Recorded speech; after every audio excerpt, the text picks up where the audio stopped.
Hello everyone, welcome to the UTC channel. The UTC ચેનલના online platform પર હું વિશાલ પટેલ આપ સૌનું હાર્દિક સ્વાગત કરું છું. આપ સૌ જાણો છો તેમ G SSSB દ્વારા ડબલ એ મિકેનિકલની કુલ 110 જેટલી જગ્યા બહાર પડી છે.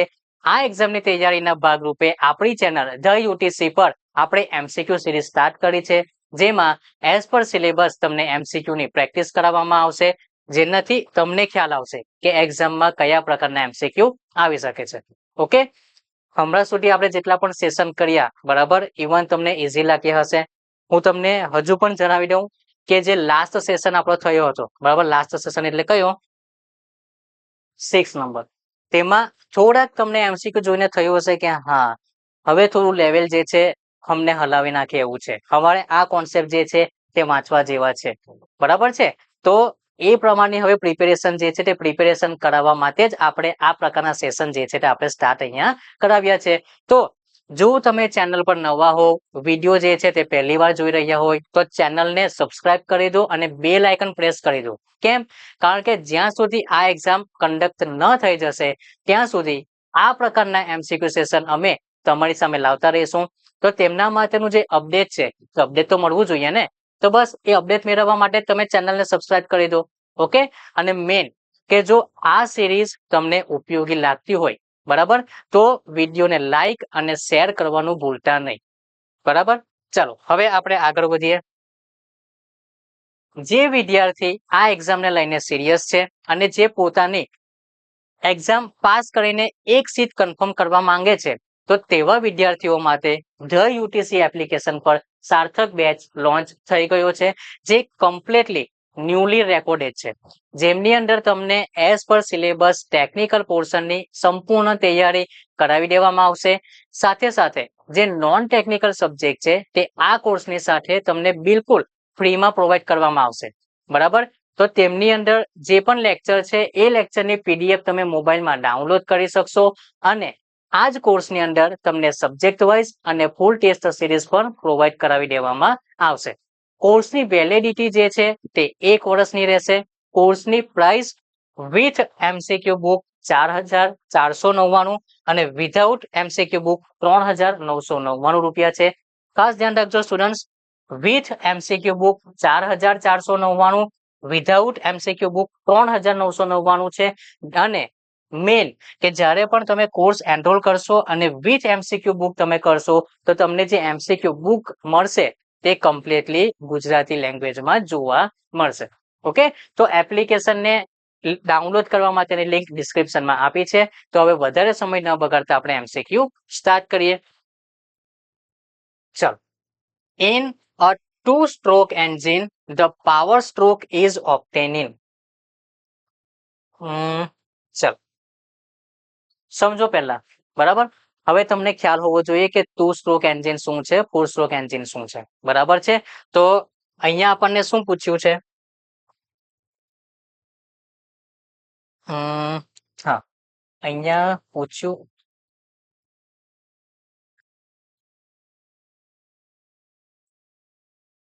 અહીંયા મને પૂછ્યું છે 2-stroke એન્જિન, બરાબર. જરૂરી નથી ને 2-stroke એન્જિન જ હોય, 4-stroke એન્જિનના રિલેટેડમાં પણ હોઈ શકે છે, બરાબર છે. ચાલો, મને શું પૂછ્યું છે? In a 2-stroke engine the power stroke is obtain in, બરાબર. તો ઓબ્વિયસ છે કે રિવોલ્યુશન છે, રિવોલ્યુશનના ટર્મ્સમાં પૂછ્યું છે. તો રિવોલ્યુશન એટલે રિવોલ્યુશન શાનું થશે? આપણી પાસે જે ઇક્વિપમેન્ટ છે તેમાંથી કોણ કરશે? ક્રેન્કશાફ્ટ. અને અહીંયા પૂછ્યું છે 2-stroke માટે. 2-strokeની જ્યારે વાત કરીશું તો ત્યારે ક્રેન્કશાફ્ટનું રિવોલ્યુશન જે છે, ક્રેન્કશાફ્ટનું રિવોલ્યુશન 1 હશે. ઓકે, હું ફરીથી તમને યાદ કરાવી દઉં કે જો 2-stroke એન્જિન હશે, બરાબર, 2-stroke એન્જિન હશે તો પાવર સ્ટ્રોક આપણને જ્યારે ઓબ્ટેન એટલે કે પાવર સ્ટ્રોક ઓબ્ટેન થશે તો ત્યારે ક્રેન્કશાફ્ટનું રિવોલ્યુશન 1 થયું હશે. પણ જો 4-stroke એન્જિન હશે તો તેમની અંદર 2 રિવોલ્યુશન ઓફ ક્રેન્કશાફ્ટ થયું હશે, ત્યારે પાવર સ્ટ્રોક જે છે તે ઓબ્ટેન થશે. બરાબર, એટલે 2-stroke 1, 4-stroke 2. બરાબર, પછી એવું નહીં વિચારવાનું કે સર અડધું જ કરવાનું કેવું છો ને, એવું નહીં. બરાબર, તમને નહીં ખ્યાલ હોય તો હજુ પણ 2-stroke અને 4-stroke તેમની વચ્ચેનું જે ડિફરન્સ છે તે ડિફરન્સ તમે એક વખત રિકોલ કરો. બરાબર છે, ડન. આગળ વધીએ.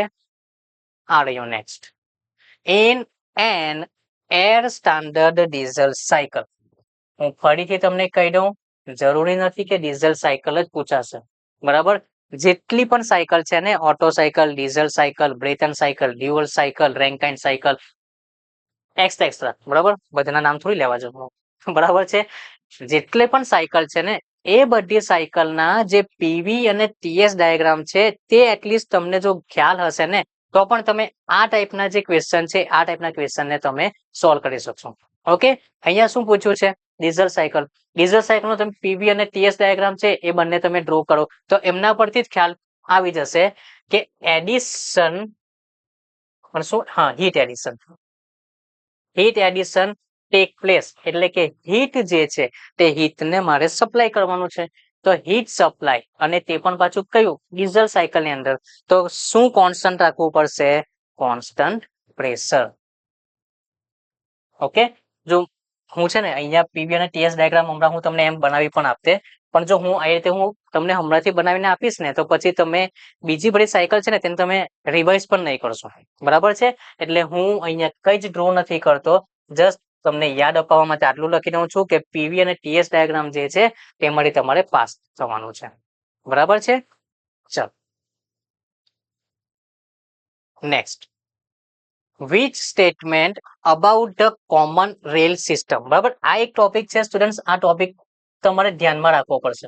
ઓકે, કેમ? કારણ કે આ ટોપિક માંથી પણ ક્વેશ્ચન જે છે ને, ક્વેશ્ચન પૂછાયા કરે છે, બરાબર. હા, હવે એવું નહીં થવું જોઈએ કે સરે કીધું એટલે આ ટોપિક મારે કમ્પ્લીટલી વાંચી જ જોવો છે, પછી નહીં પૂછાયું તો પછી સરની આવી બનશે, એવું નહીં, બરાબર. આ ટોપિક માંથી ક્વેશ્ચન ઓલમોસ્ટ પૂછાય છે, તો તમારે થોડું ધ્યાન રાખવાનું છે, બરાબર. શું કહે છે? Which statement about the common rail system is correct. એટલે કે અહીંયા ચાર ઓપ્શન આપ્યા છે, ચાર ઓપ્શનમાંથી કયું સ્ટેટમેન્ટ છે તે રાઈટ છે. Okay, each injector has its own dedicated fuel pump. ના, આવું નથી થતું. A high pressure pump deliver fuel to a common header. હા, કોમન રેલ સિસ્ટમ છે એટલે તેમાં તમને આ તમને જોવા મળશે. ઓકે, શું જોવા મળશે? High pressure pump deliver fuel to a common header. બરાબર, ખાસ ધ્યાન રાખજો, પંપનો આપણે યુઝ કરવાના છે, બરાબર. અને હજુ પણ તમને નહીં ખ્યાલ હોય તો આ ટોપિક માંથી એક વખત તમે રિવાઇઝ કરી લો, એટલે તમને ખ્યાલ આવી જશે. ઓકે, ચલો, next. Vote is the main difference between dumper and dump truck? બરાબર, ઇવન તમે ઓનલાઈન પ્લેટફોર્મ પર જશો ને, તો તમે લખશો ને કે ડમ્પર એન્ડ ડમ્પ ટ્રક, તો ઇમેજ જે છે ને, જે વ્હીકલ, એ તમને સેમ જોવા મળશે, બરાબર. સેમમાં પણ તમને શું બતાવશે ખબર છે?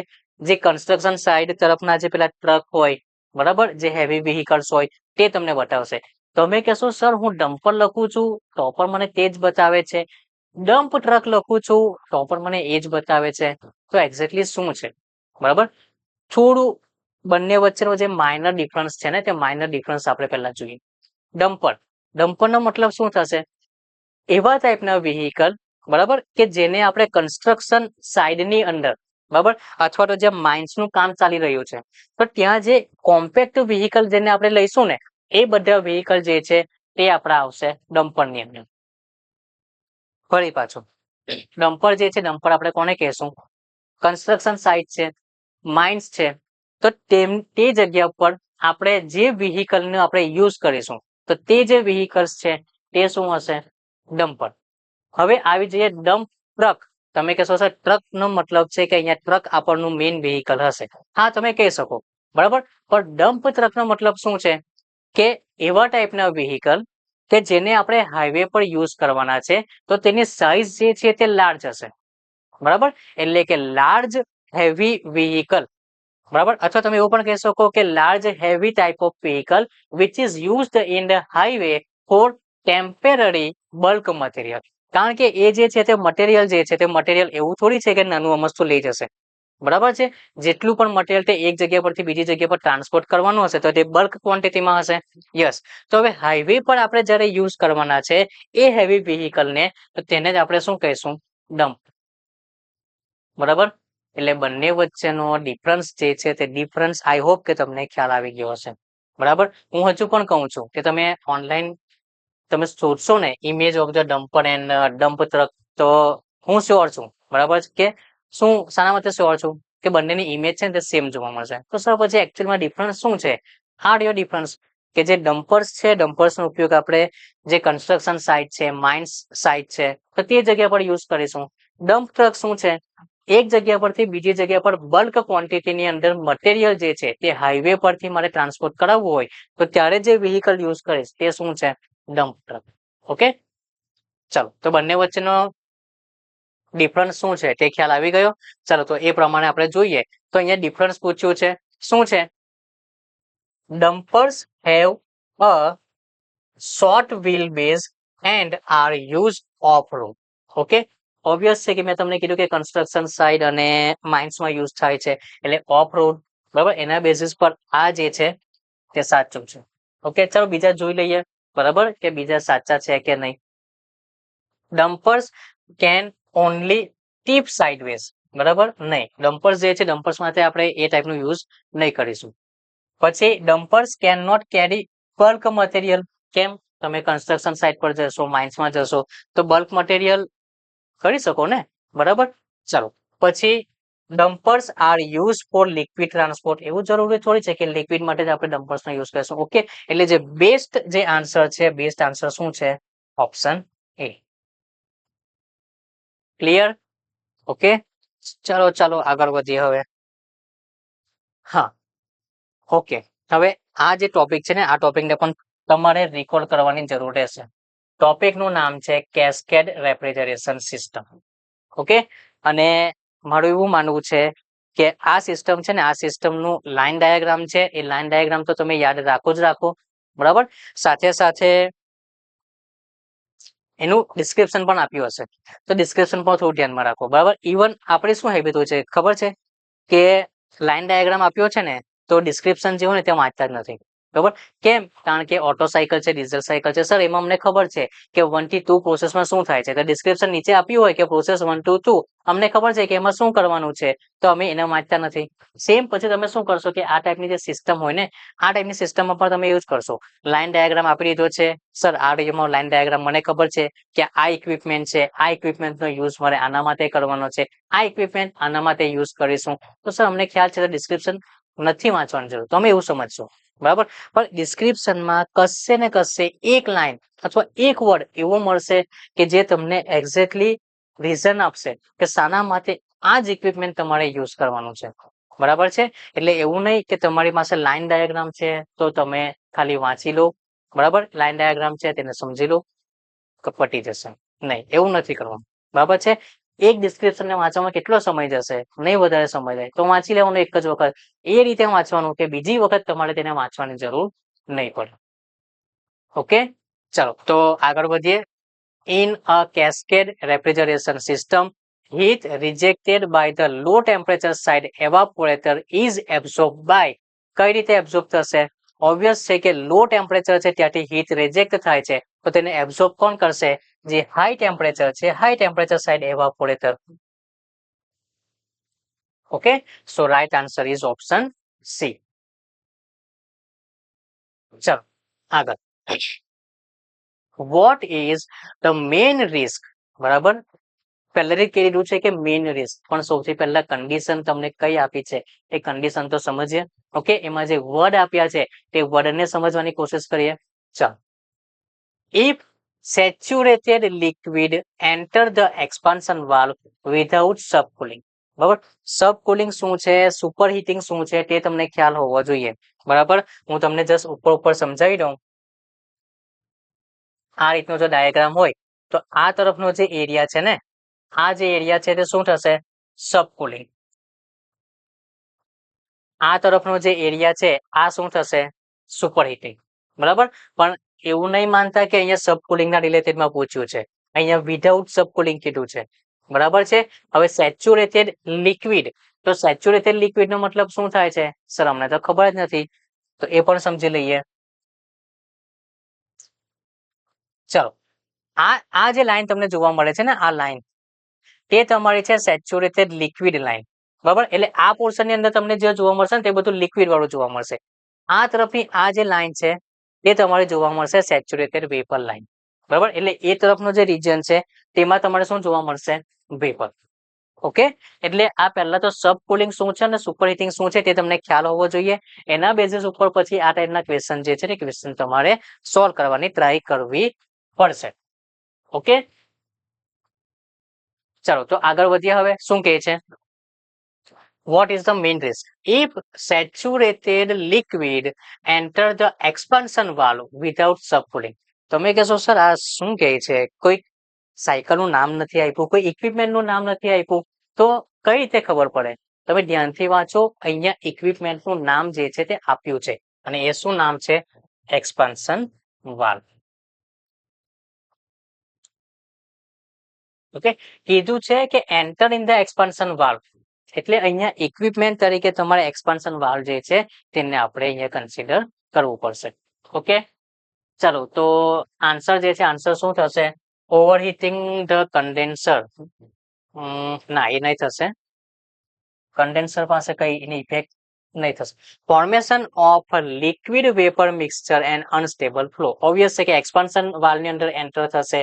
સેચ્યુરેટેડ લિક્વિડ છે એટલે ઓલરેડી લિક્વિડના ફોર્મમાં છે, તો એ લિક્વિડ મિક્સર, બરાબર, સોરી, લિક્વિડ જે છે તે વેપરની અંદર કન્વર્ટ થવાની કોશિશ કરશે. ઇવન તમે જોશો તો આ જે ડાયાગ્રામ છે, આ ડાયાગ્રામમાં આ જે પોર્શન છે, આ પોર્શનમાં તમને શું જોવા મળશે? લિક્વિડ જે છે તે લિક્વિડ વેપરની અંદર કન્વર્ટ થવાની કોશિશ જ કરશે, બરાબર. એટલે લિક્વિડ અને વેપરનું મિક્સચર જે છે તે મિક્સચર ફોર્મ થયેલું જોવા મળશે. તો અહીંયા જે રાઈટ આન્સર છે, રાઈટ આન્સર પણ શું છે? Formation of liquid vapour mixture અને ફ્લો જે છે, ફ્લો તમારો કેવો થયેલો જોવા મળશે? Unstable flow. ડન. ચાલો, what type of compression is carried out in the Bell-Coleman cycle? પહેલા તો નામ ધ્યાન રાખો, બરાબર. કઈ સાયકલ છે, કઈ સાયકલના રિલેટેડમાં મને પૂછ્યું છે, બરાબર. સર આ ટાઈપની સાયકલ તો અમે નામ જ નથી સાંભળ્યું. એક વખત રિવાઇઝ કરી લેજો. હું તમને જણાવી લઉં કે આ જે સાયકલ છે, આ સાયકલની અંદર તમને 4 પ્રોસેસ જોવા મળશે. એક, આઇસેન્ટ્રોપિક કમ્પ્રેશન. કમ્પ્રેશન થાય છે એનો મતલબ કે ઓબ્વિયસ છે કે એક્સપાન્શન થવાનું છે, બરાબર. તો કમ્પ્રેશન કયું થયું? આઇસેન્ટ્રોપિક, બરાબર. તો એક્સપાન્શન જે છે, એક્સપાન્શન પણ કેવું થશે? આઇસેન્ટ્રોપિક. ચલો, હવે હીટ સપ્લાય કરવાનું છે કે હીટ જે છે તે રિજેક્ટ કરવાનું છે, તો તે તમારું થશે કોન્સ્ટન્ટ પ્રેશર પર. ઓકે, એટલે આ જે ચાર અલગ અલગ પ્રોસેસ છે, એ 4 અલગ અલગ પ્રોસેસ થી આપણે જે બેલ કોલેમન સાયકલ જે છે તે સાયકલનું આખું કન્સ્ટ્રક્શન થશે. ઓકે, ચાલો તો શું પૂછ્યું છે? Okay, what type of compression is carried out, બરાબર. હા, અચ્છા, એટલે કયા ટાઈપનું કમ્પ્રેશન આપણને અહીંયા જોવા મળશે? તો ઓબ્વિયસ છે કે મેં હમણાં જ તમને કીધું આઇસેન્ટ્રોપિક કમ્પ્રેશન. હા, બ્રેકેટ બનાવવામાં અહીંયા બ્રેકેટ બની જાય છે. ચલો કઈ નહીં, એટલું એડજસ્ટ કરી લેશું, બરાબર. કંઈક શીખવા આવ્યા છે તો થોડી ભૂલ થતી છે, તો ભૂલ આપણે એડજસ્ટ કરી લેશું. ઓકે, તો ખ્યાલ આવ્યો આઇસેન્ટ્રોપિક, બરાબર. આઇસેન્ટ્રોપિક કમ્પ્રેશન પણ નહીં ખ્યાલ હોય તો સૌથી પહેલા આ સાયકલ ના પીવી અને ટીએસ ડાયાગ્રામ તમે જો એટલે તમને ખ્યાલ આવી જશે. ઓકે, ચલ. હા, in an electroflux refrigerator, the liquid refrigerant ammonia evaporate when exposed to which inert atmosphere? થોડું સમજવાની કોશિશ કરો, બરાબર. અહીંયા તમને કહી દીધું છે ઇલેક્ટ્રોફ્લક્સ રેફ્રિજરેટર, બરાબર. હવે આ ટાઈપનું જે રેફ્રિજરેટર છે એમાં શું કરીશું?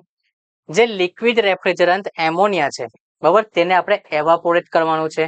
તો એવાપોરેટ કરવા માટે એટમોસ્ફિયરની અંદર આપણે તેને એક્સપોઝ કરવું પડશે. તો જ્યારે એક્સપોઝ કરીશું તો ઇનર્ટ ગેસ જે છે તે ઇનર્ટ ગેસ તરીકે કોણ હોવું જોઈએ? ઓબ્વિયસ છે, હાઇડ્રોજન ગેસ. Okay, done. મને ખબર છે તમને લાગતું હશે કે હા, હવે થોડા ક્વેશ્ચન જે છે સિરિયસલી લેવા પડશે. ઓકે, ચાલો. પણ હું જેટલું કહું છું ને કે આ કોન્સેપ્ટ જો તમને ખ્યાલ નહીં હોય તો તમે પાસ આઉટ થઈ જાવ એમાંથી. કોન્સેપ્ટ પણ તમે ક્લિયર કરી દેશો ને તો ઇનફ રહેશે. ઓકે, ચાલો. In an absorption refrigeration system, એટલે હું કદાચ એવું કહી શકું કે વેપર એબ્સોર્પ્શન સિસ્ટમ, કંઈક એવું નામ છે ને, વેપર એબ્સોર્પ્શન સિસ્ટમ. નથી ખબર? કઈને જોઈ લેજો બરાબર. પણ મેઇન ચાલો હવે જે પણ નામ હોય એબ્ઝોર્પ્શન સિસ્ટમ આપ્યું છે તો એ સિસ્ટમના રિલેટેડમાં આપણે અહીંયા ક્વેશ્ચન આપણને પૂછ્યો છે. શું કહે છે? What happen to the refrigerant vapour leaving the evaporator? Evaporator માંથી રેફ્રિજરન્ટ જ્યારે નીકળશે તો ત્યારે શું થયેલું જોવા મળશે? ઓબ્વિયસ છે કે આ જે સિસ્ટમ છે ને આ સિસ્ટમમાંથી જ્યારે એવાપોરેટરમાંથી જે રેફ્રિજરન્ટ બહાર નીકળશે તો તે સોલ્યુશન જે છે તે સોલ્યુશન વીક હશે બરાબર. તો એ જે વીક સોલ્યુશન છે ને તે વીક સોલ્યુશનને એબ્ઝોર્બ કરી નાખવામાં આવશે. તો એ વીક સોલ્યુશન એબ્ઝોર્બ થશે જેના કારણે એ જ સોલ્યુશન પછી કેવું થશે? Strong solution. ઓકે, તો અહીંયા શું કીધું છે? It is compressed mechanically by compressor, ખોટું છે. It is absorbed by a weak solution forming a strong solution. Okay, done. ચલો આગળ વધીએ. How does the air get dehumidified?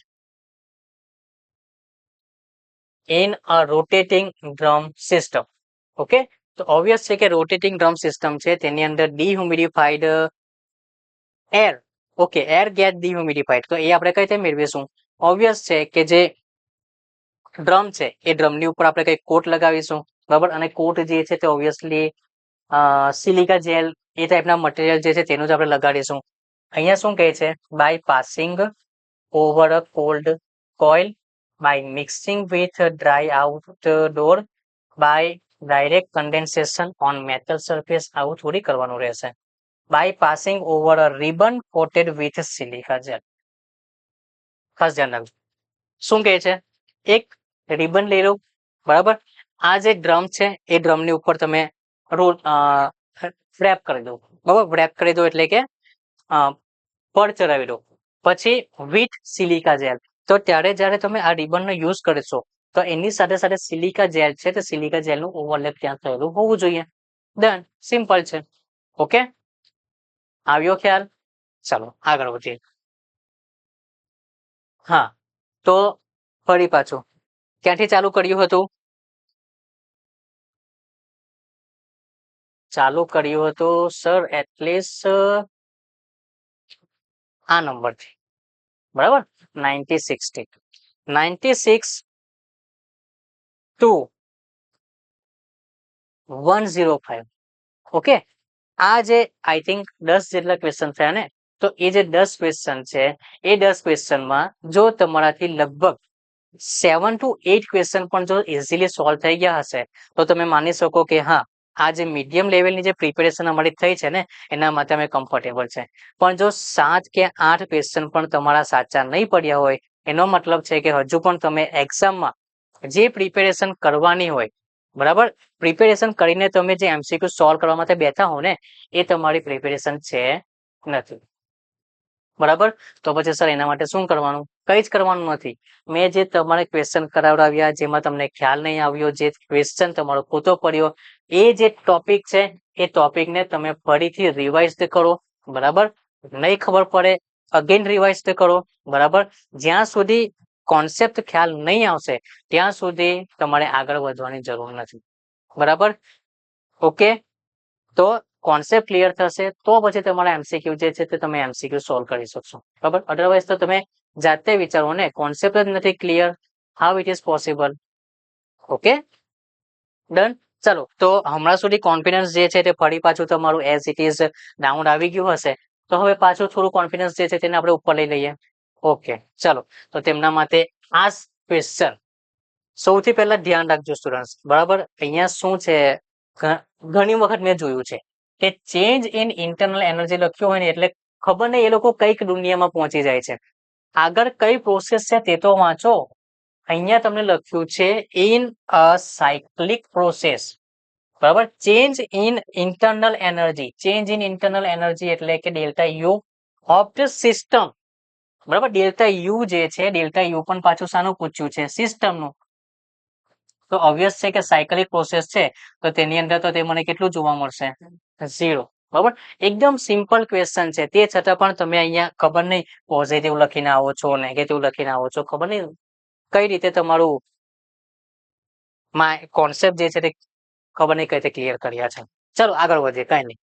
Next શું કહે છે, if the temperature of the source is increase, source temperature છે, source temperature increase કરવાનું છે, એનો મતલબ કે આપણે તેને ઇન્ડિકેટ શાના વડે કરતા છે, T1 વડે. તો T1 જે છે તે T1 ને મારે ઇન્ક્રીઝ કરવાનું છે. Yes, the efficiency of a Carnot engine. સારું છે, હું એ જ ફાઇન્ડ કરતો હતો કે મેં કીધું તમે આ બધું લખી દીધું પણ કઈ સાયકલ છે, કયું એન્જિન છે તે તો તમે ડિફાઇન નહીં કર્યું. સારું છે, છેલ્લે આપ્યું છે કાર્નોટ એન્જિન. તો જો તમને ખ્યાલ હોય તો કાર્નોટ એન્જિનનું એફિશિયન્સી માટેનું ફોર્મ્યુલા બેઝડ ઓન ટેમ્પરેચર શું છે, ખ્યાલ છે? કોઈ કેવું કહેશે સર 1 - T2/T1, કોઈ કહેશે સર ના સર 1 - T1/T2. ટેમ્પરેચરના રિલેટેડમાં છે સર, તો એવું કંઈક આવી શકે. બરાબર, T1/T2 ના ચક્કરમાં નહીં પડો. બરાબર, બુક જે છે તે બુકની અંદર નોમેનક્લેચર ચેન્જ થાય છે, તેના કારણે જે T1 અને T2 છે તેના ટર્મ્સ પણ ચેન્જ થાય છે. બરાબર છે, હું માન લો કે એક્સ બુક લઉં છું તો તેમાં સોર્સ ટેમ્પરેચર ને T1 કીધું છે, સિંક ટેમ્પરેચર ને T2 લખ્યું છે, તો ઇક્વેશન જે છે તે શું થશે, અલગ બનશે. કોઈ બીજી બુક લઉં છું તો એ બીજી બુકની અંદર સોર્સ ટેમ્પરેચર ને T2 લીધું છે, સિંક ટેમ્પરેચર જે છે તેને T1 લીધું છે, તો કન્ડિશન તમારી ફાઇનલ જ્યારે એફિશિયન્સીની બનશે તો ફોર્મ્યુલા તો ચેન્જ થઈ જશે. બરાબર, એટલે નોમેનક્લેચર ને છોડો, જે મેઇન જે ટર્મ છે તે મેઇન ટર્મને યાદ રાખો. બરાબર, હવે અહીંયા આવીએ, કાર્નોટ એન્જિનની વાત છે, એફિશિયન્સીના ટર્મમાં જઈશું તો 1 - sink temperature divide by source temperature. Okay, sink temperature divide by source temperature. હવે ધ્યાન રાખો, અહીંયા સિંક ટેમ્પરેચરના રિલેટેડમાં મને કંઈક આપ્યું છે, ના સર કઈ નહીં. એનો મતલબ કે આ જે ટેમ્પરેચર છે, આ ટેમ્પરેચરને મારે કોન્સ્ટન્ટ રાખવું છે. ઓકે, અને સોર્સ ટેમ્પરેચર જે છે એ સોર્સ ટેમ્પરેચરને ઇન્ક્રીઝ કરવું છે. તો સર એકચ્યુઅલી એફિશિયન્સી જે છે, એફિશિયન્સી પર શું ઇફેક્ટ થશે, ઓબ્વિયસ એફિશિયન્સી મારે શું થશે, ઇન્ક્રીઝ થશે. ઓકે, નહીં ખ્યાલ આવ્યો, સમજીએ. સિંક ટેમ્પરેચર જે છે, સિંક ટેમ્પરેચર આપણે માનીએ કે 1 છે. હવે એ જે 1 છે તે 1 ને તો આપણે કોન્સ્ટન્ટ જ રાખવાનું છે. ઓકે, જેવું લખ્યું છે. તો હવે પહેલા જ્યારે સોર્સ ટેમ્પરેચર છે તે સોર્સ ટેમ્પરેચર હું રાખું છું 2. ઓકે, એટલે આ જે છે તે શું થયું, 1/2. તો 1 - 1/2, તો પહેલી વખત જે એફિશિયન્સી છે તે શું મળી, 0.5. ચલો, હવે આને ઇન્ક્રીઝ કરવાનું છે, આ જે છે તે એઝ ઇટ ઇઝ કોન્સ્ટન્ટ, તો હું લખું 1/3. ઓકે, તો 1 - 1/3, તો શું થશે, 1 - 1/3 એટલે 3 - 1 2/3. 2/3 એટલે શું થયું, 0.66. ઓબ્વિયસ છે, તમે અહીંયા જ જોઈ લો, 0.5 થી 0.66 થઈ, એટલે કે એફિશિયન્સી જે છે, એફિશિયન્સી અહીંયા મને શું જોવા મળી, ઇન્ક્રીઝ. Okay, done. ચાલો તો આગળ વધીએ. નેક્સ્ટ શું છે, ઇન અ કમ્પ્રેશન ટેસ્ટ. ઘણી બધી અલગ અલગ ટેસ્ટ છે, હા બરાબર, કમ્પ્રેશન ટેસ્ટ છે, ટેન્સાઇલ ટેસ્ટ છે, હાર્ડનેસ ટેસ્ટ છે, બરાબર, જેની અંદર બ્રિનેલ હાર્ડનેસ ટેસ્ટ બધે આવે છે. ઓકે, તો એ ટેસ્ટના રિલેટેડમાં પણ આપણને એમસીક્યુ પૂછાય છે.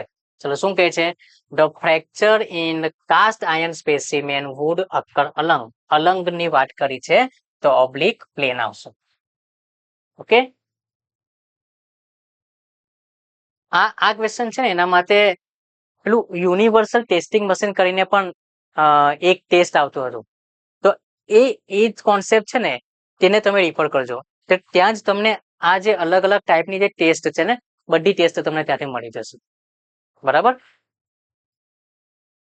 ચાલો શું કહે છે, મોર સર્કલ. ચાલો પહેલા તો મોર સર્કલ પૂછ્યું છે, એને થોડું ધ્યાનમાં રાખીએ. મોર circle can be used to determine the following stresses on inclined surface. તો પ્રિન્સિપલ સ્ટ્રેસનો તો આપણે યુઝ કરી શકીશું, નોર્મલ સ્ટ્રેસનો પણ યુઝ કરી શકીશું. ટેન્જન્શિયલ સ્ટ્રેસ, સર ટેન્જન્શિયલ સ્ટ્રેસ એવું તો અમે કોઈ નામ જ નથી સાંભળ્યું, તો પછી સર આ ઓપ્શન કદાચ ખોટો બની શકે. તો આની અંદર તો બે ઓપ્શન મારા સાચા છે, શું આવું બની શકે, બની શકે ખરું નહીં, એમસીક્યુ કીધું છે તો પછી ક્યાંથી પોસિબલ બને. તો સર ટેન્જન્શિયલ સ્ટ્રેસ શું છે? ટેન્જન્શિયલ સ્ટ્રેસ મોર સર્કલની અંદર આપણે શિયર સ્ટ્રેસના નામે ઓળખવામાં આવે છે, બરાબર. અને શિયર સ્ટ્રેસ જે છે, શિયર સ્ટ્રેસને પણ આપણે મોર સર્કલની અંદર આપણે રિપ્રેઝન્ટ કરી શકીએ છીએ. તો એનો મતલબ કે અહીંયા આ જે 3 ટાઈપના સ્ટ્રેસ છે, 3 ટાઈપના સ્ટ્રેસને આપણે ઇન્ક્લાઇન સરફેસ પર આપણે શું કરી શકીશું? ડિટરમાઇન કરી શકીશું. એટલે રાઈટ આન્સર જે છે, right answer is option D. Okay, બરાબર. એટલે ટેન્જન્શિયલ સ્ટ્રેસ તો ખ્યાલ જ નહીં હોય કે સર ટેન્જન્શિયલ સ્ટ્રેસ શું છે, તો તમે આજે પૂછવાઈ શકો, બરાબર. અધરવાઇઝ તો જેને ખ્યાલ હોય કે તે શિયર સ્ટ્રેસ છે તો કોઈ ઇસ્યુ નથી. ચલો આગળ વધીએ. During the impact loading the stress develop as compare to gradually applied load. Simple formula પૂછ્યું છે, બરાબર. શું છે ફોર્મ્યુલા?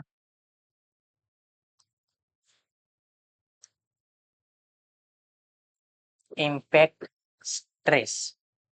કઈ કોઈને ખ્યાલ છે કે આ જે ઇમ્પેક્ટ સ્ટ્રેસ છે અને જે ગ્રેજ્યુઅલી એપ્લાઇડ સ્ટ્રેસ છે તેની વચ્ચેનું રિલેશન શું છે? બરાબર. Impact stress is equal to 2 times gradually applied stress.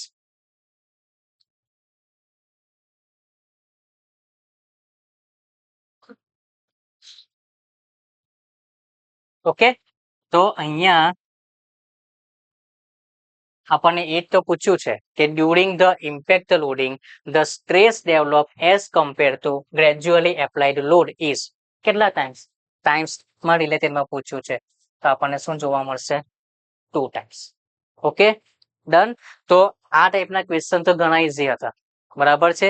હવે જો તમને આજ ખ્યાલ નહીં હોય તો પછી તમે કઈ રીતે પોતાને ડિટરમાઇન કરી શકશો? તમે કઈ રીતે ડિસાઇડ કરી શકશો કે sir I am ready for the examination? Okay, તો થોડું હજુ પણ મહેનત તમારી વધારવાની જો જરૂર હોય તો વધારો. આ ટાઈપના તો બેઝિક ફોર્મ્યુલા છે, બરાબર. એના પરથી જો ક્વેશ્ચન પૂછાતા હોય તો પછી ઇઝીલી વાત છે, બરાબર. ડેફિનેશન છે, ડેફિનેશન પણ આપણે જોઈ. એફિશિયન્સીનું ફોર્મ્યુલા છે, તેમાં પણ મેં તમને એક હિન્ટ આપી દીધી, બરાબર. કે જે નોમેનક્લેચર છે તેને યુઝ નહીં કરો. એ નોમેનક્લેચર એકચ્યુઅલી શાના માટે યુઝ કર્યું છે તો તેને તમે યાદ રાખો, બરાબર. કયા ટાઈપની સાયકલ છે, બરાબર. એમાં પીવી ડાયાગ્રામમાં શું આવશે, ટીએસ ડાયાગ્રામમાં શું આવશે, ક્યારે હીટ સપ્લાય કરવાની છે, ક્યારે હીટ રિજેક્ટ કરવાની છે, તે તમને ખ્યાલ હોવું જોઈએ. ઇવન સ્ટાર્ટિંગમાં જ આપણે 2 સ્ટ્રોક એન્જિન અને 4 સ્ટ્રોક એન્જિન છે તેનો ડિફરન્સ મેં તમને કીધું કે તમને ખ્યાલ હોવો જોઈએ, બરાબર. તો એ બધા જે કોન્સેપ્ટ છે તે તો બેઝિક કોન્સેપ્ટ છે, કોમન કોન્સેપ્ટ છે, બરાબર. કોમન કોન્સેપ્ટની અંદર હવે કયા કયા આવી ગયા? 2 સ્ટ્રોક એન્જિન, 4 સ્ટ્રોક એન્જિન, તેમની વચ્ચેનો ડિફરન્સ. પછી આપણી જેટલી પણ અલગ અલગ સાયકલ છે તો એ બધી સાયકલના પીવીટીએસ ડાયાગ્રામ ક્યારે શું થશે તો એ બધું તમને ખ્યાલ હોવું જોઈએ, બરાબર. ઇવન જે પંપ નહીં કહીશ, heat engine, refrigerator, heat pump, તો એમની વચ્ચેનું જે મેઇન એફિશિયન્સી સીઓપી નું ફોર્મ્યુલા છે તે યાદ રહેવું જોઈએ. જે આપણી પાસે સાયકલ છે, કાર્નોટ સાયકલ છે, રેન્કાઇન સાયકલ છે, ઓટો સાયકલ, ડીઝલ સાયકલ, તો તેમના એફિશિયન્સીના ફોર્મ્યુલા છે ને તે ફોર્મ્યુલા પણ તમને યાદ હોવા જોઈએ. તમે કહેશો સર શું વાત કરો, ડીઝલ એન્જિનનું અમને એફિશિયન્સીનું ફોર્મ્યુલા કેટલું હાર્ડ છે સર? નથી હાર્ડ. તમને જોવા પરથી હાર્ડ લાગે છે પણ તેની પણ મેથડ છે એક યાદ રાખવા માટેની, બરાબર. જો એ મેથડથી તમે યાદ રાખશો ને તો તમને લાઈફ ટાઈમ માટે એ ફોર્મ્યુલા પણ યાદ રહી જશે, બરાબર. પણ એના માટે જરૂરી છે કે તમારે થોડો તમારો જે સમય છે ને તે આપવો પડશે, બરાબર છે. ઓકે, ચલો. તો જેટલું પણ આપણે આ વિડીયોની અંદર ભણવાના હતા તે આપણે ભણી ચૂક્યા, બરાબર. જેટલા મેઇન ક્વેશ્ચન હતા ને, જે કોન્સેપ્ચ્યુઅલ હતા, કે જેમની અંદર આપણને ધ્યાન રાખવાનું હતું કે હા આ ટાઈપના ક્વેશ્ચન અહીંયાથી પૂછાઈ શકે છે, તમે ઓલરેડી તેને નોટ ડાઉન કરી દો, બરાબર. જ્યાં તમને લાગશે કે હા સર અહીંયા મારે આ કોન્સેપ્ટ જે છે તેને મારે રિવાઇઝ કરવાની જરૂર છે તો રિવાઇઝ કરો. ઉપરથી ખાલી જોઈ જવાની જરૂર છે તો તમે તે જોઈ લો, બરાબર છે. ઓકે, તો આઈ હોપ કે તમને સારી રીતે ખ્યાલ આવી ગયો હશે કે કયા કયા ટાઈપના ક્વેશ્ચન પૂછાઈ શકે છે. તો આ વિડીયોને હવે આપણે અહીંયા સ્ટોપ કરીએ. નેક્સ્ટ વિડીયોની અંદર આપણે ફરી પાછા નવા એમસીક્યુ સાથે મળીશું. Thank you so much.